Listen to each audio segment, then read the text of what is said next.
मेरा तरीका ये था कि मैं हज़रत फ़ुज़ैल बिन अय्याज़ रहमतुल्लाह अलैह डाकू थे और निरे डाकू नहीं थे, डाकुओं के सरदार थे।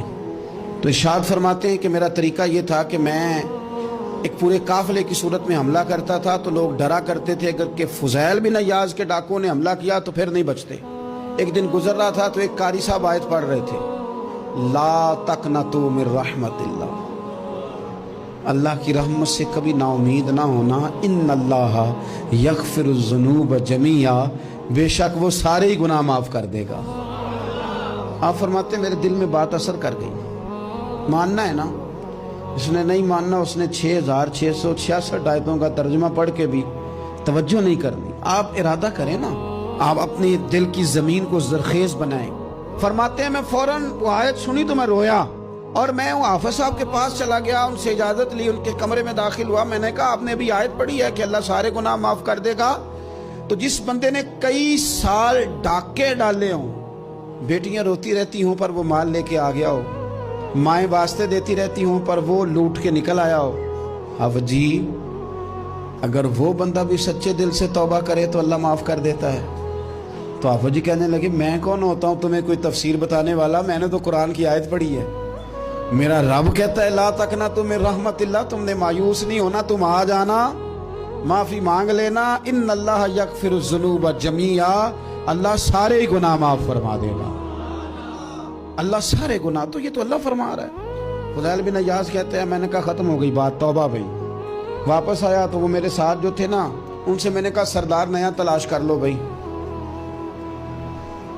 अब इरादे बदल गए, प्रोग्राम कुछ और हो गया। अब तो लोग हमें ताने देंगे, अब तो लोग बातें करेंगे कि उथे की लैन जाना है। फ़ुज़ैल बिन अय्याज़ कहने लगे बस भाई तौबा करनी है, अब तुम कोई और सरदार तलाश कर लो। और ऊपर ऊपर से नहीं कहा, तौबा की तकरीरें नहीं की, दूसरों को मैसेज नहीं भेजे और लेक्चर नहीं झाड़े, रो के कहा, दर्द से कहा, दिल से कहा। तो वो जो बाकी के थे ना, उन पर सरदार की बात का असर हुआ। कहने लगे सरदार हमने सरदार नया नहीं ढूंढना, अगर चोरियां मिल के की हैं तो अब तो इस तरह तो ना कर, तौबा भी मिल के ही करेंगे, अब अल्लाह अल्लाह भी मिल के ही करेंगे। अब बस तू अगर इधर जाएगा तो हम भी तो जाएंगे ना। अल्लाहु अकबर। फ़ुज़ैल बिन अय्याज़ कहते हैं जाहिर है माल लूटा करते थे। मैंने मसला पूछा उलमा से तो उन्होंने बताया कि ये तो हुकूकुल इबाद का मसला है, जो लूटा है वो तो वापस करना ही पड़ेगा। अब मैंने वो पैसे जमा किए, अब सारे तो मेरे पास थे नहीं, जितने मैं दे सकता था दिए, जो खा चुका था वो रह गए। एक यहूदी के पैसे रह गए, उसके घर चला गया। मैंने जाके उसे कहा मियाँ मैंने कर लिया तौबा, और मैं वो फ़ुज़ैल बिन अय्याज़ डाकू हूँ जिसके तेरे घर से इतना माल लूटा था, मेरे पास पैसे कोई नहीं, वो पैसे लग गए, अब तो इस तरह कर मुझे माफ़ कर दे। वो कहने लगा ना जनाब, ये भी कभी कभी होता है, लोग ना शराफत को बुज़दिली समझ लेते हैं।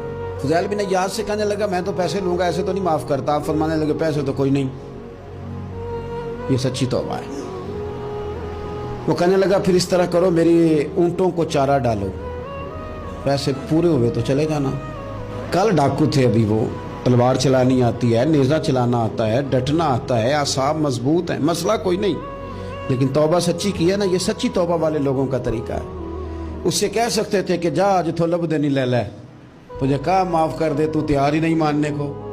हज़रत फ़ुज़ैल बिन अय्याज़ कहने लगे अगर ऊँटों को चारा डालने से तू माफ़ी देता है ना, तो मैं तेरे ऊँटों को चारा डालने को भी तैयार। क्योंकि राज़ी अल्लाह को करना है, अपने ज़मीर से बोझ उतारना है, बंदों के सामने सरखुरू नहीं होना, अल्लाह के हुजूर होना है। तौबा का मतलब है रब की बारगाह में सरखुरू होना, बंदों के सामने नहीं। हज़रत फ़ुज़ैल बिन अय्याज़ कहने लगे डालेंगे तेरे ऊँटों को चारा, क्यों नहीं डालना। 2-4 दिन चारा डाला तो वो यहूदी एक दिन कहने लगा कि ये ना ठीकरियों से भरी हुई थैली है, ये तो ज़रा उठा के ला। हज़रत फ़ुज़ैल बिन अय्याज़ ने उठा के उसे दी, जब उसने खोली तो अशरफियों की भरी हुई थी। तो आप फरमाने लगे तू तो कह रहा था ठीकरियाँ उठा के ला। कहने लगा मैं तौरात बड़ी पढ़ता हूँ, आलिम हूँ, मैंने तौरात में पढ़ा था कि मुसलमान जब सच्ची तौबा कर लेंगे ना तो रब ठीकरियों को भी सोना बना दिया करेगा, फिर ये मिट्टी के ढेले अशरफियाँ बना करेंगे।